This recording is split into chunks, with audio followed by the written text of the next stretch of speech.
Hello, the unofficial story টেলারের প্রথম unfiltered কনভারসেশনের episode. তো আজকে যে গেস্ট, সে আমার বাড়ির পাশেরই একটি ছেলে। তাকেই সিলেক্ট করলাম আমার ছবির সাবজেক্টের মতো। যেমন আমি আমার বাড়ির টেবিল, খাট, রুম ইত্যাদির মধ্যে থেকে স্টোরি বার করি। তো যখন এই ভাবনাটা এলো যে এরকম কনভারসেশনের সিরিজ করব, তখন আমি সব থেকে হাতের কাছে যে ক্যারেক্টারটাকে ফলো করি, স্টাডি করেছি, দেখেছি, মিশেছি, তাকেই ঠিক করলাম যে তার সাথেই একটা প্রথম কনভারসেশনটা করা যেতে পারে। তো ছেলেটি ডিম ব্যবসা করে, প্লাস বেশ স্ট্রাগল করেই, হ্যান্ডিক্যাপ ছেলে, খুব স্ট্রাগল করেই কাজকর্ম করে আর প্রচুর হাঁটে। সেই নিয়ে সব রকম কথা হবে। রাজনীতি, ওর প্যাশন, ওর ড্রিম, ওর ছোটবেলা, ছোট ছোট ঘটনা, সব কিছু নিয়েই আমি কথা বলেছি। তো শোনা যাক আজকে কনভারসেশন। ছেলেটির নাম শুভ। আর একটা কথা, আমার সব একা হাতে করতে হচ্ছে, তো কাজেই কিছু টেকনিক্যাল গ্লিচ হয়েছে। একটা লং কনভারসেশন রেকর্ড করার পর দেখা গেছে ওর পার্টিকুলার ওর মাইকটায় ইকো অপশনটা অন হয়ে গেছে। তো এত বড় লম্বা কনভারসেশন আবার ওটাকে রিটেক করা, সেই অথেন্টিসিটিটা বজায় থাকবে না, তাই আমি এটা রাখলাম, ওর ইকো ভয়েসটাই রাখলাম। আপনারা একটু অ্যাডজাস্ট করে শুনে নেবেন। তো যাই হোক, আর বেশি কথা না বাড়িয়ে আমার প্রথম এপিসোড দ্য আনঅফিসিয়াল স্টোরি টেলারের আনফিল্টার্ড কনভারসেশনের ফার্স্ট এপিসোড। আসুন দেখা যাক।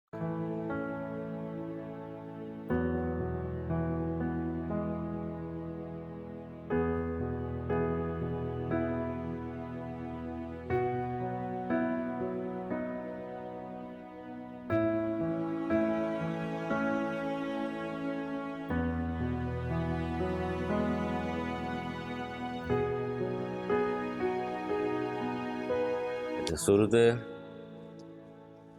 তোর একটা ইন্ট্রোডাকশন দিয়ে দে, তোর নাম, তোর ফ্যামিলি, তোর বাবার নাম। আচ্ছা, তুই ওখানে আমাদের বাড়িতে তো ডিম দিস, তো তোকে আমি দেখছি প্রায়, সেভাবে দেখছি বলতে 10-15 বছর তো হবেই। কথাবার্তা হচ্ছে তোর সঙ্গে, হ্যাঁ, সেটা 10-15 বছরের হ্যাঁ, বেশি বেশি। বেশি। তো তোর সঙ্গে কথাবার্তাটা মেনলি শুরু হয়েছে যবে থেকে তুই ডিম ব্যবসাটা শুরু করেছিস। তার আগে তো এত বেশিক্ষণ কথা হয়নি বা সুযোগ হয়নি, কারণ আমি তো বাইরে টাইরে অতটা হ্যাঁ, বেরোই।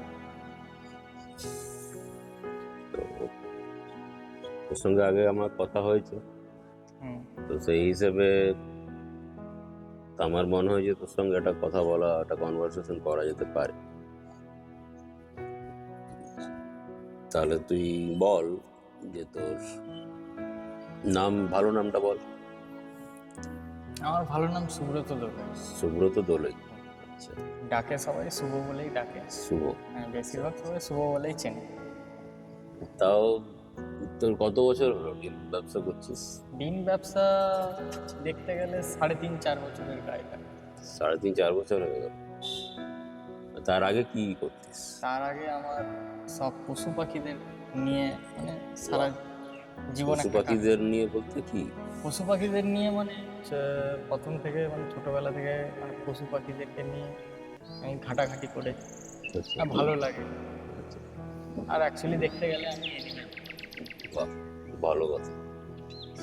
এ টু জেড যত রকম পশু পাখি আছে, এ টু জেড, যত রকম পশু পাখি আছে মানে আমাদের ঘরোয়া যেসব ঘরোয়া পশু থেকে পাখি। শুরু করে মোটামুটি যেগুলো মানে ঘরে পোষ মানানো যায়, আচ্ছা, সেই সব জিনিসগুলোর মধ্যে আমি আচ্ছা। জড়িত। তার মধ্যে আর পশু পাখিদের মধ্যে সব থেকে ইন্টারেস্টিং কাকে লাগে তোর? ইন্টারেস্টিং দেখতে গেলে আমার হিসাবে লাভ বার্ড। লাভ বার্ড, মানে পাখিদের মধ্যে লাভ বার্ড। লাভ বার্ড মানে পাখিগুলোর মানে ইন্টারেস্টিং কেন লাগে তোর? কি বিশেষত্বটা কি লাগে? বিশেষত্ব হচ্ছে ওই পাখিটা এমনই যে ওরা জোড়া ছাড়া থাকবে, আচ্ছা, এই জন্য জোড়া ছাড়া থাকবেই না। সিঙ্গেল মানে মরে যাওয়া আচ্ছা, আচ্ছা। প্রভাবটা আছে, মরে যাওয়া। আর ওরা হচ্ছে জোড়া ছাড়া থাকে না। 2 নম্বর সারভাইভটা ওদের হচ্ছে ওই জোড়ায় জোড়াতেই। থাকলে সার্ভাইভ করতে পারে, যে কোনো পাখি তুমি সিঙ্গেল রেখে না দাও, ওদের হেলথ ঠিক থাকবে। কিন্তু লাভ বার্ড হচ্ছে সিঙ্গেল থাকতে পারে না। আচ্ছা, তো পাখিদের সম্বন্ধে বা পাখিদের ব্যাপারে ইন্টারেস্টটা মানে এটা জাগলো কোথা থেকে, কোন কার? জাগলো মানে ফার্স্ট আমার মানে যেটা থেকে আমি তৈরি হয়েছি পাখি লাইনে গেছি, পশু পাখি লাইনে, সেটা হচ্ছে আমার ছোট একটা শালিক পাখি। শালিক পাখি? ছোট শালিক পাখি একজনের বাড়িতে ছিল, আচ্ছা মানে বাসা করেছিল ঘরের ভেন্টিলেটরগুলো। আচ্ছা। এবার ওইখান থেকে এবার বাচ্চা পড়ে যায়। আমি স্কুল গেছি, স্কুল থেকে আসার সময় বর্ষার সময়, বর্ষাকালে স্কুল থেকে আসার সময় দেখেছি বাচ্চা পড়ে আছে, চেঁচামেচি করছে, আর দুটো মানে মাদার আর ফাদার উপরে উড়াউড়ি করছে। আমি বললাম ঠিক আছে, ভেবে দেখলাম কি করা যায়। জল চারদিকে, স্কুল ড্রেস পুরো ভিজে গেছি একদম। আচ্ছা, ওইটাকে উঠিয়ে এনে ঘরে মানুষ করলাম। তো কত বছর বয়স হবে তো? তখন আমি ক্লাস 6-এ পড়ি, অনেকদিন আগে। অনেক দিন আগে, 2010। দিয়ে ওই শালিক পাখিটা থেকেই আমার ইন্টারেস্ট পশু পাখির পেছনে একটু জাগলো। তারপরে একটা টিয়া পাখি কিনলাম, টিয়া পাখি থেকেই এবার যাবতীয় লোকের সঙ্গে পরিচয় হয়ে হয়ে হয়ে হয়ে আমি পুরো পশু পাখির যে জায়গাতে ঢুকলাম। সেটা কোথায়? সেটা হচ্ছে আমাদের বন্ধু বান্ধব সবার মধ্যে মানে একটা পশু পাখির প্রতিভা আছে। ওরাও যে যার ঘরে কেউ কুকুর রেখেছে, কেউ পাখি রেখেছে, আমি একটা টিয়া পাখি রেখেছি, সে কথা বলছে। এবারে এবার করতে করতে করতে যে করতে যার এক্সপিরিয়েন্স শেয়ার হ্যাঁ, করছে, ওর ঘরের পশু আমি ওরটা সম্বন্ধে সম্বন্ধে করছি, ও আমাকে বলছে, আমি ওকে বলছি, এই সব করতে করতে করতে করতে সবার লাস্টে আমরা ব্যবসা লাইনে চলে যাই। আচ্ছা, ব্যবসা। ব্যবসা। তখন খড়গপুরে যত তখন পাখি কি কিরকম বয়স হবে? তখন ওই কত হবে, ওই 16 বলো। 16, তখন 16 বছর। এবার তারপরে হাটে, আমাদের খড়গপুরে বিখ্যাত হাট ট্যাংরা হাট, নিমপুরা। আচ্ছা, এবার ওইখানে গেলাম, এখানে পাখিওয়ালাদের সঙ্গে পরিচয় হলো। পাখিওয়ালারা এবার বলছে যে তোমরা কি পাখি রাখো, তাহলে যদি ঘরে কোনো পাখি বাচ্চা হয়, অতিরিক্ত হয়ে যায়, তাহলে আমরা তো বাড়ি থেকে হোলসেল রেটে কিনি, আচ্ছা, বেচা কেনা করি, এবার তোমরা আমাদেরকে এনে দিতে পারো। আমরা বললাম হ্যাঁ দিতে পারি। আচ্ছা। এবার অ্যামাউন্ট অনুপাতে আমরা যা পাখি হতো সব জায়গা থেকে কালেকশনও করতাম, বাড়ি থেকে যা হতো বাচ্চা সেগুলোকে নিয়ে গিয়ে আমরা দিয়ে দিতাম। ওইখান থেকে মানে পাখির যে পাখিদেরকে যে বড় করা, তাদের জন্ম, ওরও কি সব ঘরেই ব্যবস্থা ছিল? হ্যাঁ, ওগুলো ঘরে, ওগুলো পুরো একদম ওই ছাতু খাবিয়ে খাবিয়ে টিয়া পাখি বাচ্চাকে বড় করা, ককটেলের বাচ্চাকে বড় করা, যেগুলো খাওয়াতে পারতো না, যে মা বাবাগুলো বাচ্চা ফুটানোর পরে অনেক সময় খাওয়াচ্ছেন, সেই সব বাচ্চাগুলোকে আমরা হ্যান্ড ফিডিং করতাম। হ্যান্ড ফিডিংটাও তো একটা ট্রেনিং এর হ্যান্ড ব্যাপার। ফিডিং পুরো একদম, ওটা আমি অতটুকু একটা পাখিকে ধরা হ্যাঁ, তো ভয় লাগে, ওটা প্রচুর টাফ ব্যাপার দাদা। জোরে চাপ প্রেস পড়ে গেলে তো মরে কোনো যেত। সময় পাখির বাচ্চা মানে চোখ ফুটেনি, এরকমও সিচুয়েশন গেছে। ওই গরম তুলোর মধ্যে খোটর বানিয়ে তাকে রেখে বাল্ব জ্বালিয়ে বাক্সর মধ্যে সব সিস্টেম করে ওকে আচ্ছা, করা। এই যে একটা কেয়ারিং, এই যে এত কেয়ার নিয়ে যে একটা পাখিকে, একটা প্রাণকে তুই হুম হুম মানে বড় করছিস, হ্যাঁ, বাঁচিয়ে রাখছিস, হ্যাঁ এটার মধ্যে তো আমার মনে হয় তোর নিজের মধ্যেও অনেক চেঞ্জ আসার কথা। মানে অ্যাজ এ হিউম্যান বিং, হ্যাঁ হ্যাঁ একটা প্রাণীর প্রতি তোর যে ভালোবাসা তৈরি হয়, হ্যাঁ, তাকে যে একটা কেয়ারিং যে হ্যাঁ। প্র্যাকটিস, একটা মানুষের বাচ্চাকেও তো এইভাবেই কেয়ার করতে হুম হুম যেমন মানুষের বাচ্চাকে জন্ম হওয়ার পরে যেমন লালন পালন করে ওকে বড় করে, সেরকম একটা মানে পাখি বাচ্চা তার মা বাবাকে হারিয়ে দিচ্ছে সেই বাসা থেকে। হয়। সেগুলো দিয়ে হয়তো তাদের সেই জিনিসটাকে বুঝতেও আমি পারে। সেই জিনিসটাকে আমি ওর মা বাবার কিভাবে ওকে তৈরি করবে, গড়ে তুলবে, সেই জিনিসটা আমি করতাম। 3-4 মাস করলে জিনিসটা দাঁড়িয়ে যেত।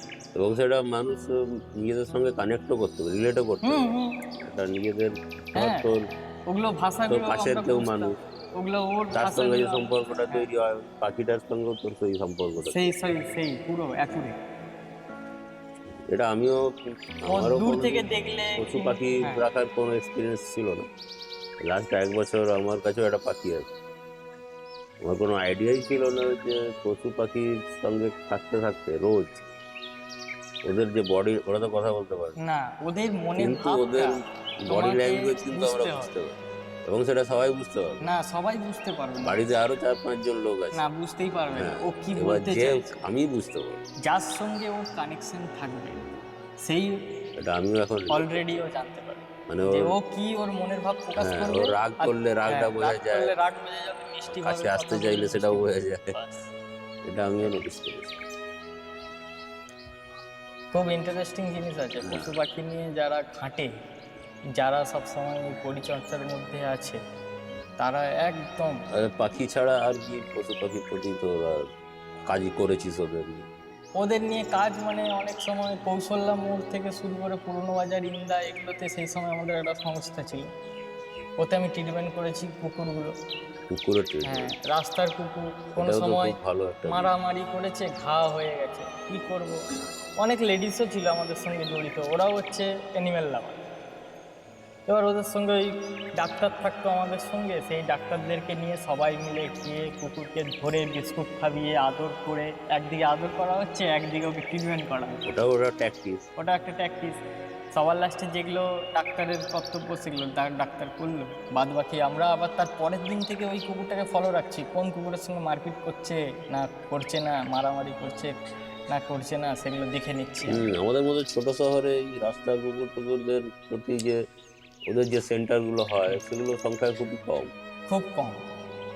আর 2 নম্বর হচ্ছে মানুষ এখন ঠিকঠাক রাস্তার কুকুরকে খেতে দিতে চায় না, অতিরিক্ত হয়ে গেলে মারামারি করে, সে আর কে বলতে, মেরে পা ভেঙে দিচ্ছে, কে তাড়িয়ে দিচ্ছে, খাবার তো দূরের কথা, এই একদম যে তাড়িয়ে এটাও আর একটা দিক। এই যে আমরা যারা, যতক্ষণ আমরা একটা পশু পাখি নিজেদের ঘরে পুষছি না বা যাদের সঙ্গে কোনো সম্পর্ক তৈরি হচ্ছে না, ততক্ষণ কিন্তু আমরা আরেকটা প্রাণীকে ধর কেউ মারছে, হুম। বা রাস্তা দিয়ে কিছু একটা করে দেবে, বা হোলির সময় কেউ রং ছুটি দিয়ে চলে গেল, কি ওইগুলোতে আমরা, দেওয়ালির সময় গায়ে বোম ফেলে দিল, হ্যাঁ ওই সব ওগুলো জিনিসে কিন্তু যদি, ছোটবেলায় হয়তো আমরা যদি ভেবে দেখা যায় হ্যাঁ করিনি, কিন্তু হয়তো আমরাও ওই সব গ্রুপের মধ্যে সামিল, মজা কিন্তু মজা হচ্ছে। দেখতে গেলে কিন্তু আমরা, যখন আবার ওদের সঙ্গে আমরা মিশছি, আমাদের সঙ্গে সম্পর্ক তৈরি হ্যাঁ হচ্ছে, তখন কিন্তু আমরা ওই জিনিসগুলো সহ্য করি না। রাস্তাঘাটে কেউ করতে না দেখলে না তাকে বারণ, আমরা বারণ করি। সেই আমরা যদি কোনো কুকুর বলে না, যদি কোনো গরু যে কেউ যে যে হ্যাঁ কোনো প্রাণীর প্রতি ছাগল, ওই জিনিসটা তৈরি। যে কোনো প্রাণীর পেছনে যদি কেউ কিছু করে, তাকে আমরা বাধা দিই। আমাদের ওগুলো সহ্য হবে না, কারণ আমরা ছোটবেলা থেকে ওইসব জিনিসকে নিয়ে খেলছি, গড়ে উঠছি, বড় হয়েছি। ওইসব জিনিসের উপরে যদি কেউ আঘাত করে, হুম তাকে হুম আমরা 10টা কথা বলতে রাজি। হুম। এবার কারণ দেখ, একটা ছেলেকে, একটা ছেলে ঢিল ছুঁড়ে মারলো, কেন মারলি, তার মায়ের মা এসে বলতে পারে, তার বাবা এসে বলতে পারে, কি তার কিন্তু তার দাদা এসে বলতে পারে, যে জীবগুলো আছে ওরা কিন্তু ওই কোনো প্রাণীদের তো বলতে সেই পারে না। প্রোটেকশনটা নেই না। ওরা বলতে পারবে না। ওরা খুব জোর হলে কান্নাকাটি করবে, চেঁচাবে, চিল্লাবে। কাঁই কাঁই করে পালিয়ে যাবে, এইটুকু ওটাই, ওদের ওই মধ্যে আছে। চেঁচামেচিটাই মানে ওদের ওটা কান্না।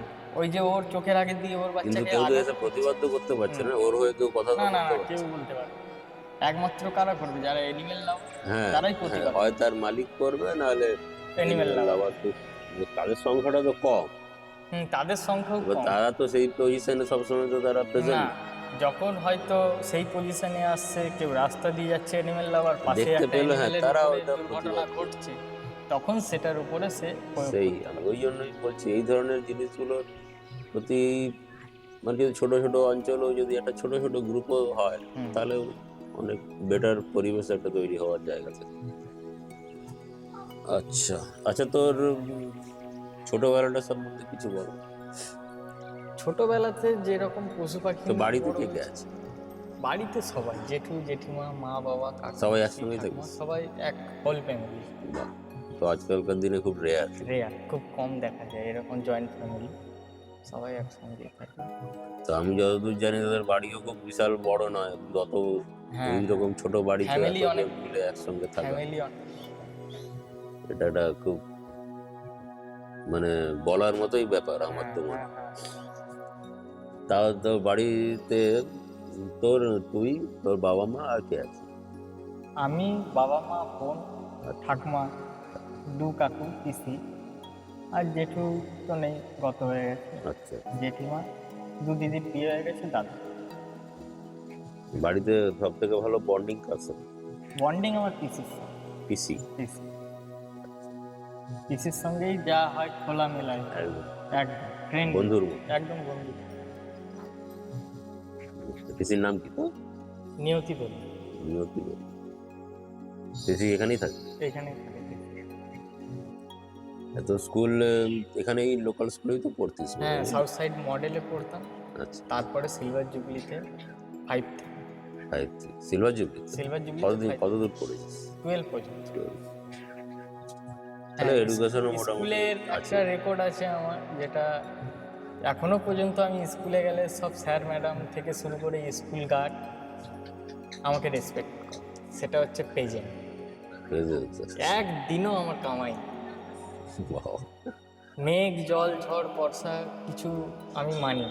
10টা বাজবে স্কুল যাব, বিকাল 4টা বাজবে ঘর আসবো, প্রেজেন্ট আছি। কেউ থাকুক না থাকুক আমি স্কুলের বন্ধুদের সঙ্গে সম্পর্ক আছে? সম্পর্ক আছে, একদম ক্লোজ বলতে আমার একটা বন্ধু আছে কলাইকুণ্ডা থেকে আসতো, তার সঙ্গেই আমার মানে বেশি আছে। বাদ বাকিগুলো এবার যে যেমন পারে, কোর্স করতে চলে গেছে, বাইরে পড়াশোনা করতে চলে গেছে, দেখা হয় না। মাঝে মধ্যে রেয়ার রাস্তাঘাটে দেখা হলো, হয়ে গেলো। আর নাহলে সেরকম কোনো নেই। আর স্যার ম্যাডামদের সঙ্গে ওই রাস্তাতে দেখা হলে কথাবার্তা হয়। এখনো পর্যন্ত বলে যে একটা ছেলে আছে যে স্কুলেই বলে, স্কুলের ছাত্রদেরকে, নতুন নতুন বাচ্চাদেরকেই বলে যে এমন একটা ছাত্র ছিল যে সারা বছর ছুটিগুলো বাদ দিয়ে, সরকারি ছুটিগুলো বাদ দিয়ে যতগুলো স্কুল ততগুলো প্রেজেন্ট। আমি এই প্রেজেন্টের জন্য অনেক গিফটও পেয়েছি স্যার ম্যাডামদের কাছে। অ্যানুয়াল ডে বছরে একবার ওরা আমার গিফটও দিয়েছে। তো তোর সময় কোন স্যার ম্যাডামরা ছিল, নাম মানে?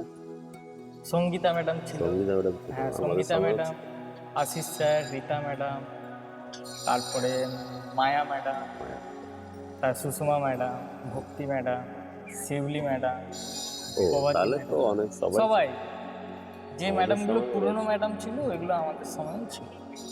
এরপরে আমরা বেরোনোর পরে পুরো স্কুলের অবস্থা চেঞ্জ। হ্যাঁ হ্যাঁ, সে আর বলছি, পুরো নতুন করে আবার নতুন স্যাররাও পাল্টে গেছে, রিটায়ারমেন্ট হয়েছে, আর সব নতুন স্যার ম্যাডামরা আসার পরে এখন স্কুলের অবস্থাও সেইভাবে নেই। স্কুলে তোর তো পায়ে একটা প্রবলেম আছে। হ্যাঁ, তাহলে স্কুলের টিফিন টাইমে কি করতিস? টিফিন টাইমে আমি বেঞ্চেই বসে থাকতাম, সাইড দিয়ে শুধু গাছের পাখি উড়ে যাচ্ছে, আচ্ছা, স্কুলের খোপে পায়রা বসছে বাসা বানিয়ে, ওই সবগুলোই দেখতাম। আচ্ছা, তোর সাথে কথা বলে যেটা মনে হচ্ছে, তোর মানে অন্য পড়াশোনা বাদ দিয়ে সেই সময়ের কথা বলছি, যখন তোর লাইফে এই পাখি টাকি ইত্যাদি আসে, সেই সময় কোনো ক্রিয়েটিভ, ধর কোনো আঁকা বা অন্য কোনো ওই ধরনের কোনো জিনিসের প্রতি ইন্টারেস্ট তৈরি হয়নি? ছিল।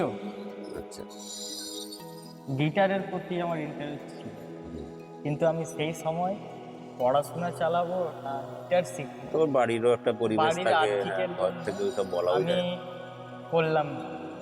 এখনো পর্যন্ত আমার গিটার পড়ে আছে বাড়ি। হ্যাঁ, তো ওটা তো শেখা যেতেই পারে, ওর তো কোনো বয়স হয় না। কিন্তু সেই সময় সেই পজিশনটা আলাদা ছিল, তখনকার সময় একটা আলাদা ছিল, করতে পারিনি। তারপর থেকে ওই প্রতিভাটাকে আমি সাইডেই রেখে দিয়েছি যে না, হ্যাঁ, এখনো অনেক টাইম আছে। হ্যাঁ, ইন ফিউচার একটু লাইফে সেটেল হয়ে যাওয়ার পর ওটা করা যেতে পারে। যেমন আমার ক্ষেত্রেই ধর, আমি তো মানে একটার পর একটা এক্সপেরিমেন্ট করেই যাচ্ছি।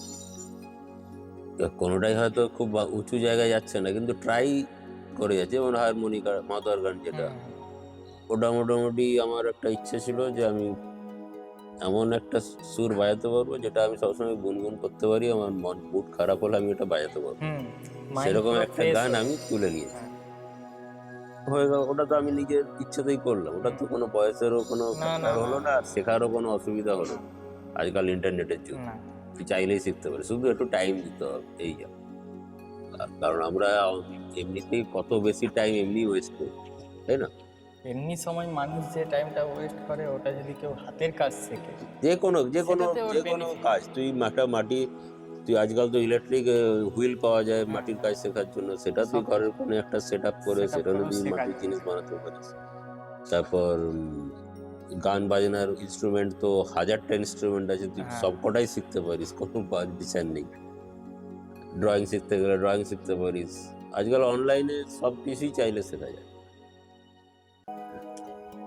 আর তোদের সেই সময়ের স্কুল লাইফের কোনো ইন্টারেস্টিং ঘটনা কিছু? আচ্ছা, তুই সেই কুকুর নিয়ে কাজ করেছিলি না? ইন্টারেস্টিং ঘটনা বলতে কুকুরেরই আছে স্কুল লাইফে। স্কুলের মধ্যে একটা কুকুর বাচ্চা ড্রেনে পড়ে গেছে। আচ্ছা, ওইটা এবার সব বন্ধুরা দেখছে, ও চেঁচাচ্ছে কুকুরটা, বাচ্চাটাকে আর কেউ হেল্প করছে না। এবার স্কুলের হচ্ছে আমাদের অজন্তা ম্যাডাম, অজন্তা বুড়া। অজন্তা ম্যাডাম ছিল, ওনার বাড়িতে কুকুর ছিল, রোডেসিয়ান কুকুর।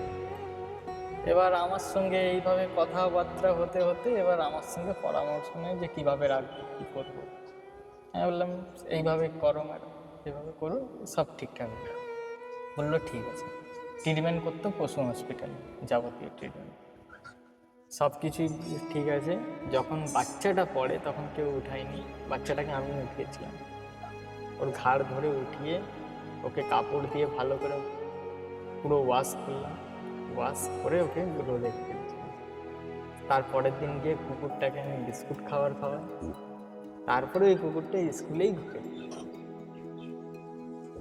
হ্যাঁ, তার মানে তোর মধ্যে ওই পশু পাখির প্রতি একটা ন্যাচারাল ভালো লাগা আছে। প্রচুরটা এমনও হয়েছে, এমন এমন দিন গেছে যে পশু পাখির জন্য আমরা মানে রাত দিন এমন এমন গ্রামে গেছি পাখি খোঁজে। যেমন গ্রাম বলতে কোথায়? গ্রাম বলতে দাঁতুনের ভেতরে মনোহরপুর। আচ্ছা, ওইসব জায়গায় খবর পাস করে? ওই সব জায়গায় মানে এই পশু পাখির লাইনে আসার পর থেকে এমন হয়েছে যে সারাক্ষণ শুধু ফোন আসতো একসঙ্গে। আচ্ছা, যে দাদা এই পাখিটা পাওয়া যাবে, দাদা এই পাখিটা পাওয়া যাবে, দাদা এত বাই এত খাঁচা করলে কী রকম পাখি থাকবে, কোন পাখির কী খাবার, কী এই যাবতীয় সমস্ত আমার কাছ থেকে যাচাই করতো। তখন আমি কি করতাম, আমার একটা বন্ধু সৌরভ বলে, ও বিয়ে করে নিচ্ছে, এখন আর অতটা আমি অ্যাটাচ রাখিনি।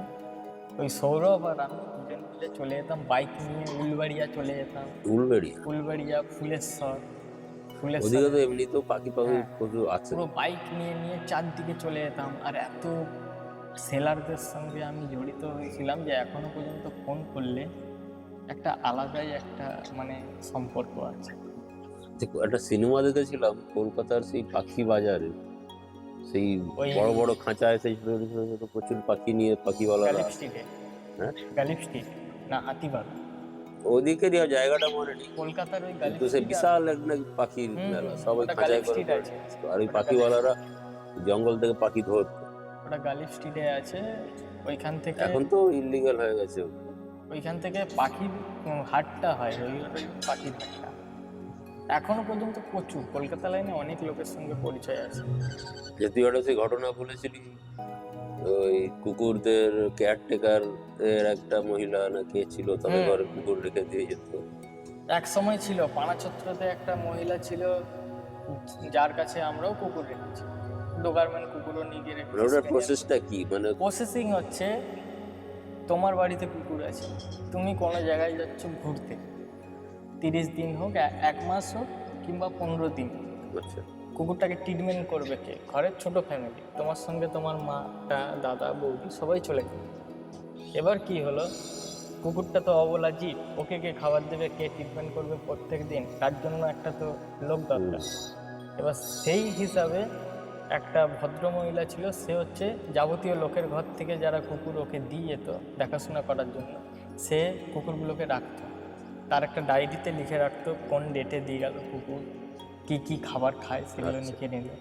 এবার প্রত্যেক দিন কত টাকা করে ওটা পড়বে পার ডে, সেই টাকা হিসাবে যতদিন থাকবে ততদিন একটা ক্যালকুলেটর মানে যোগ করে ওটা এত টাকা একটা দিয়ে দেবে।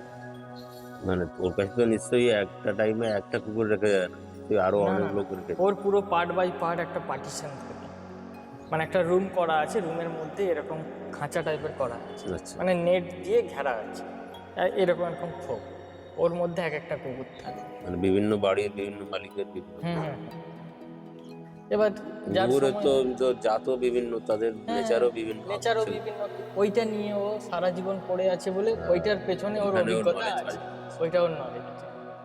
মানে ওটার সঙ্গে তুই কিভাবে যুক্ত? ওইটার সঙ্গে যুক্ত ওই আমাদের যে ট্রেনার আছে, আমি তো কিছু কিছু ডগ ট্রেনারদের সঙ্গে জড়িত আছি। আচ্ছা। এবার আমি অনেকজন আমাকে বলে যে শুভ, তুই তো পশু পাখি লাইনে আসিস, তুই বলে দে একটা ঘর এমন কোনো লোক কেউ আছে যেখানে আমরা রেখে দিয়ে যাবো। আমি বললাম ঠিক আছে। এবার এই করতে করতে আমরা ট্রেনারকে জিজ্ঞাসা করি যে কাকু এরকম ব্যাপার, বলছে ওইখানেই রেখে দে নাকি। আমি ওইখানেই নিয়ে গিয়ে রেখে দিই। ওইখান থেকে পরিচয়, তারপরে আমার যে বন্ধু, যে সৌরভের নাম বললাম, সে একটা ডোগারমেন্ট কুকুর হ্যান্ডেলিং করতো, তাকে পরিচর্যা করতো, ঘুরানো ফেরানো, স্নান করানো, খাওয়া দাওয়া যাবতীয়, মাসেও পয়সা পেত মালিকের কাছ থেকে। ওই মালিক যখন আহমেদাবাদ চলে যেত তখন ওই ডোগারমেন্ট কুকুরটাকে ও আর আমি দুজন মিলে ছোটোতে করে নিয়ে গিয়ে ওর বাড়িতে রেখে দিয়ে আসতাম। আচ্ছা। সে 1 মাস থাকুক 1.5 মাস থাকুক সেটা মালিকের ব্যাপার। মালিক শুধু ফোন নাম্বার দিয়ে দিতাম, ও মালিকের সঙ্গে কন্ট্যাক্ট করতো, কেমন কী আছে এগুলো জিজ্ঞাসা করে দিত। মাঝে মধ্যে আমরাও গিয়ে দেখে আসতাম। এখনো পর্যন্ত অনেক লোক আমার সঙ্গে যোগাযোগ করে। ওই ওই সিস্টেমটা এখন ওই সিস্টেম আছে পানাচত্রতে, এখন আর বউটা করে না, বয়স হয়ে গেছে। মোটামুটি এখন এতে আছে, ইন্দাতে আছে, মালুঞ্চাতে আছে। ও তার মানে এদের সংখ্যা আছে মোটামুটি। আছে আছে, ইন্দাতে যে আছে সে ট্রেনার আছে, আমাদের খড়গপুরের 1 নম্বর ট্রেনার আছে, সে ট্রেনারের বাড়িতেই আছে। আচ্ছা আচ্ছা, তোর হ্যাঁ এবার যেটা বলছিলাম, তোর ছোটবেলার মানে এমনি কোনো বন্ধু বান্ধবদের সঙ্গে কোনো এমন ইন্টারেস্টিং ঘটনা যে খুব কোথাও ফেঁসে গেছিলি বা কিছু একটা মজার ঘটনা ঘটেছে? হেসে গেছিলাম মানে সরস্বতী পুজোর ঘটনা। হুম। সব বন্ধুরা মিলে আমরা সরস্বতী পুজোতে মানে এমনি সন্ধেবেলা থেকে প্রোগ্রাম করেছি যে সারা রাত জেগে প্যান্ডেল করি। এবার সেই সময় সবাই প্যান্ডেল করছে। আমার যে দুটো বন্ধু ছিল ওরা কি করেছে, লোকের বাড়িতে ঢুকেছে। আচ্ছা, এবার চুরি হ্যাঁ, করতে? এবার লোকের বাড়িতে ঢুকেছে, এবার ডাব পাড়তে ঢুকেছে। আচ্ছা। এবার ডাব গাছে উঠে গেছে আর মালিক বেরিয়ে গেছে। তখন কত রাত হয়ে তো? 2-2:30। বাবা। মালিক বেরিয়ে গেছে। একটা বন্ধু কি করেছে, ও পাঁচির টপকাতে গিয়ে পুরো ড্রেনের মধ্যে পড়ে ও পালিয়ে গেছে। আরেকটা বন্ধু যখন মালিক ওপর দিকে টর্চ লাইট মারছে, ও কি করছে, পুরো ডাব গাছের পাতা ধরে নিয়ে পুরো জুটিয়ে বসে আছে যাতে ওকে দেখা না যায়, পুরো একদম সবুজ। মালিক দেখতে পায়নি। মালিক যখন ঘর ঢুকে গেছে, ও রিটার্ন এমন হাত ছেড়ে নামছে, পুরো এগুলো পুরো ছিঁড়ে কাটাকাটি হয়ে গেছে। ওটা সরস্বতী পুজোর সময় ওরকম ওইটা একটা দিন থাকে। ওইরকম একটা দিন গেছে, খুব ইন্টারেস্টিং। আমাদের সরস্বতী পুজোয় আমাদের স্কুলে, তো সরস্বতী পুজো বলছি, সরি, কি বলে ওটাকে, শিক্ষক দিবস। ধরুন ক্লাস 5-এ পড়ি, জুবলি স্কুলেরই কথা বলছি। তো বড়কা আছে না, বড় বিশ্বনাথ, ও আমাদের ব্যাচের, মানে আমাদের সিনিয়র, কিন্তু এবছর ড্রপ করেছিল বলে আমাদের সাথেই ছিল। আর আমরা অ্যাডমিশন টেস্ট দিয়ে ঢুকেছি সেই প্রথম স্কুলে। তখন জানা স্যার ছিল, জানা স্যারকে চিনবি না বলে, জানা স্যার বলতে ফর্সা করে, তো রিটায়ার হয়ে গেছে তোর সময়। স্কুলের পিছনেই একটা বাড়িতে থাকতো। তো যাই হোক, সে অজ্ঞাত টিচার। জানা স্যার, জানা স্যার। হ্যাঁ জানা স্যার আমাদের সঙ্গে ছিল। দিয়ে অঙ্কের টিচার্স ডেতে সব তো খুব সাজানো টাজানো হয়, সব আমরা নতুন স্টুডেন্ট সব ভালো করে সাজিয়েছি। আমাদের জানা স্যার হচ্ছে আমাদের ক্লাস টিচার, প্রথম ক্লাস জানা স্যার। এবার আমাদের ক্লাসটা ছিল একদম, অফিস রুমটা আছে, অফিস রুমের সোজাসুজি এ পাশটায় একদম কোণের দিকে ক্লাসটা আমাদের। এবার আমরা সব সাজানো কমপ্লিট, মিষ্টির প্যাকেট এনে স্যারের টেবিলে টাকা হয়ে গেছে, স্কুলও সাজানো হয়ে গেছে। এবার বারবার দেখা হচ্ছে, দেখ স্যার বেরোচ্ছে কিনা অফিস রুম থেকে।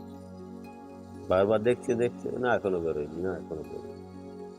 এবার যেই দেখলো স্যার বেরিয়ে গেছে, কি মাথায় ভূত চেপলো জানি না, আমি সেদিনকে যাইনি ভাগ্য, পরে শুনেছি কি মাথায় ভূত চেপেছে। সবাই যা সাজিয়েছিল সবকে নিজেরাই ছিঁড়াছিঁড়ি করে দিত, কি মানে কোনো আইডিয়াই নেই, সব ছিঁড়াছিঁড়ি করে দিয়ে যা মিষ্টির প্যাকেটে মিষ্টি ছিল হ্যাপি টিচার ডে হয়ে গেছে। সব নিজেরাই খেয়ে নিল। স্যার ঢুকতে সব ফাঁকা। দিয়ে স্যার এসে দেখছে এটা কি, মানে এটা কি ধরনের টিচার আছে। স্যার কিছু বলার মতো স্যার আর অবস্থা নেই। দিয়ে পরের দিন, সেদিনকে বিশ্বনাথ হচ্ছে সিনিয়র ছিল, দিয়ে পালিয়ে গেছে। ও সেদিনকে ক্লাসই করেনি, খেয়ে দিয়ে ছিঁড়াছিঁড়ি করে পালিয়ে গেছে। পরের দিন স্কুল এসছে, যে স্যার তো কিছু বলে না, স্যার একটু মজা মজা ছিল। আজকে তোমাদের একটা অঙ্ক দেবো, অঙ্কটা খাতায় লিখো, পাটিগণিতের অঙ্ক। যে বিশ্বনাথ এতগুলো মিষ্টি খেলো আর সৌরভ এতগুলো মিষ্টি খেয়েছে, তাহলে আর কতগুলো মিষ্টি থাকবে? যখনই অঙ্কটা দিচ্ছে না, বিশ্বনাথ মানে বর্গার নাম, তখন সবার প্রেস্টিজ একদম ডাউন ডাউন হয়ে হয়ে গেছে। গেছে। কিছু করার নেই, চোর ধরা কি অবস্থা! আমি পরের দিন স্কুলে গিয়ে শুনছি কি করে দিতে, মানে এরকমও হয়। হ্যাঁ, এরকম অনেক কিছু ঘটনা স্কুলে, অনেক রকমের ঘটনা। তারপর আমাদের সময় স্কুলে একটা আমাদের দেখ, আমাদের তো এন্টারটেনমেন্ট বলতে খেলা, হুম। আর কি স্কুল যাওয়াটা একটা এন্টারটেনমেন্ট ছিল। স্কুল যাওয়ার যে হেঁটে হেঁটে এটা ওটা করতে করতে যাওয়া, স্কুল থেকে ফেরাটা আরো এন্টারটেনমেন্ট। একটা রাস্তা দিয়ে আমরা যাই, আমরা আর স্কুল ঘর আসার সময় বিভিন্ন নতুন নতুন রাস্তা খুঁজি। নতুন নতুন রাস্তা দিয়ে ওটা একটা মজা না। তারপর বৃষ্টি বর্ষার দিনে তো আরো বিশাল ব্যাপার। যেরকম বললে দাদা যে এক রাস্তা দিয়ে যায় আরেক রাস্তা দিয়ে আসি, ওই রকম আমাদেরও হয়েছে। সারা জীবন তো আমি হেঁটেই স্কুল গেছি, পুরো 5 থেকে নিয়ে 12 পুরো হেঁটে। এই হেঁটে যাওয়ার পেছনে গল্প মানে এমনই হয়ে গেছে হেঁটে হেঁটে, যে স্কুল যখনই যেতাম লোক ওয়েট করতো যে ছেলেটা হেঁটেই পেরাবে।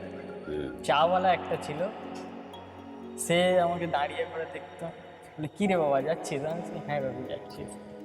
বলে আরে সাইকেল নে, গাড়ি নে, কতদিন আর হাঁটবি? আমি বলছি হাঁটা শরীরের পক্ষে ভালো কথা।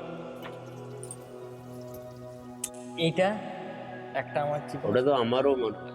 তোকে তোকে যখন দেখি সবসময় তুই হেঁটেই সব সময় হেঁটে, হাঁটছিস, আমি অল টাইম হেঁটে, সাইকেল কিন্তু চালাতে আজকাল জানি আজকে কিন্তু পায়ে মনে হয় আমি যেমন সাইকেল ধর চালাতে। আজকে যেমন আমি একটা গাড়ি নিয়েছি, হ্যাঁ। ওরকম গাড়ি তো তোর তুই ইউজ করলে করতেই হুম পারিস, হুম হুম। বা নিদেন পক্ষে একটা তুই আরাম। টোটো নিজের বিজনেসের জন্য নিতে হ্যাঁ, পারিস, বা আগে বিজনেসের জন্য তো বলেওছি হ্যাঁ টোটো তো নেওয়া যেতে পারে। বিজনেসকে বিজনেসও হয়, তোর বিজনেস তোর নিজেরও অনেকটা হেল্প হয়, তোর ব্যবসারও অনেকটা হেল্প হয়। কিন্তু সামাও তোর হাঁটাটাই হয়তো তুই অনেক বেশি হাঁটাটাই কমফোর্টেবল। এমন হয়ে গেছে যে সবাই বলে যে শুভ কি পরিমাণে হাঁটিস, তোর পা যন্ত্রণা করেনি? আমাদের তো তাও তো ব্যথা তোর লাগে। পায়ের স্বাভাবিক অবস্থা নয় তো স্বাভাবিক পায়ের। অবস্থা নয়।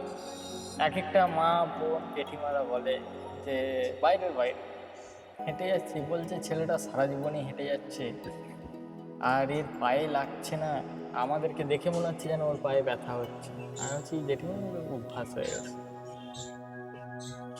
না তোর, না সেটা দেখ, আমিও তুইও, তোরও হাঁটার সমস্যা, আমারও হাঁটার হুম সমস্যা। হুম হুম, দুজনেরই সেম। হ্যাঁ, এবার সেহেতু আমি ওই জায়গা থেকেই তোকে জিজ্ঞেস করছি যে তোর যে পায়ের এইরকম অবস্থা, বা একটু দেখতেও তো অড লাগে, হুম। তো এটা নিয়ে কখনো কোনো কোথাও মানে কোনো কি বলবো, কিভাবে বলবো, কোনো ডিসরেসপেক্ট হোক বা কোনো জায়গায় তুই চান্স পাচ্ছিস না, বা কোনো জায়গায় তোকে ঢুকতে দেওয়া হচ্ছে না, এরকম কোনো ঘটনা ঘটেছে? হ্যাঁ, এরকম অনেক জিনিস ঘটেছে, প্রচুর। এগুলো জানা দরকার, প্রচুর আমার প্রচুর মনে হয় প্রচুর মানে, হ্যান্ডিক্যাপদের লাইফে এটা একটা হ্যাঁ খুব কমন। প্রচুর মানে, কেউ উল্টোপাল্টা কথা বলে দিচ্ছে, কেউ বলছে এটা আছে এর জন্য এর ভবিষ্যৎ অন্ধকার। আমি তাদেরকে একটাই কথা বলছি, ভাই পা নিয়ে ভবিষ্যৎ দেখলে হবে না। সেই নিজের কর্ম নিজে দুটো হাত দিয়েছে ভগবান, ওই দুটো হাত দিয়ে যদি তুই করতে পারিস নিজের ভবিষ্যৎ নিজে গড়ে নি। মা বাবা তো জন্ম দিয়েছে, গড়ার দায়িত্ব নিজে।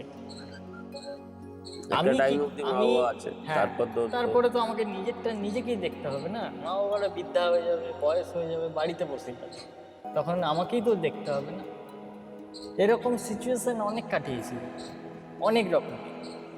কিন্তু আমরা যে তোর কি কলকাতার, মনে হয় ওটা ওটা তো স্বাভাবিক হওয়ার, ওটা তো হওয়ার কথা না, তাই না? না ওটা স্বাভাবিক হবে না, এটা পুরো জন্ম থেকে না, যে সকল জিনিস জন্ম থেকে হয় সে সকল জিনিস কিন্তু রয়েই যায়। না ধর এই যে বিহেভিয়ারটা,